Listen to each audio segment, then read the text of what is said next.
สบายดีทุกคนวันนี้มาพบกันดอกตูนเจ้าลาวอีกคือเก่าจ้าวันนี้เจ้าตูนสิพาไปเห็ดลาบเทาเนาะนี่อันนี้ผักหอมเนาะเตรียมผักหอมสิไปล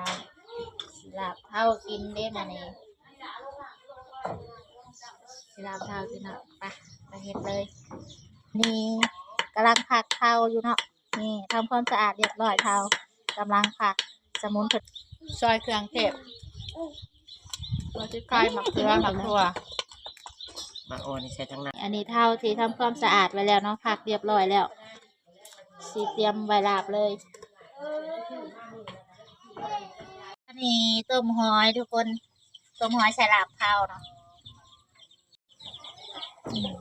นี่ต้องเป็นเอง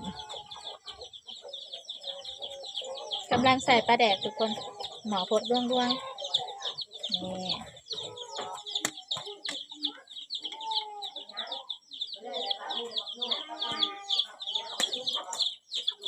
นี่มัดสิตาใส่สากมา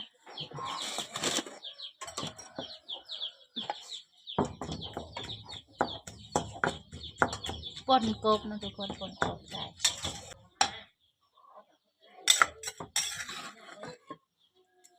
ใส่อีกใส่อีกใส่ข้าวคั่วลงไป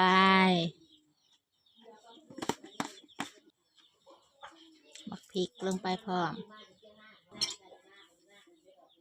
ผงชูรส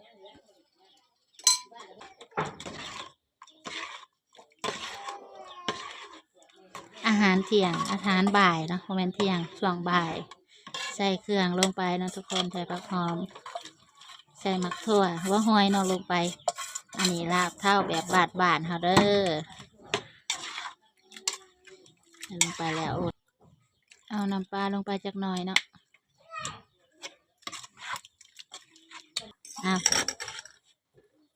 เลยว้าวได้ถ้วยหนึ่งมากินข้าวลาบเท่าทุกคน ลาบเท้าเด้อพี่น้องมาเด้อลาบเท่าเจ้าขู่รู้เด้อกินข้าวน้ำกันหลายคนพี่น้องแซ่บๆเด้อนี่ลาบเทาเนาะตอนเที่ยงเป็นอีหยังที่เข้ากันจุดๆแล้วกินน้ำกันแบบนี้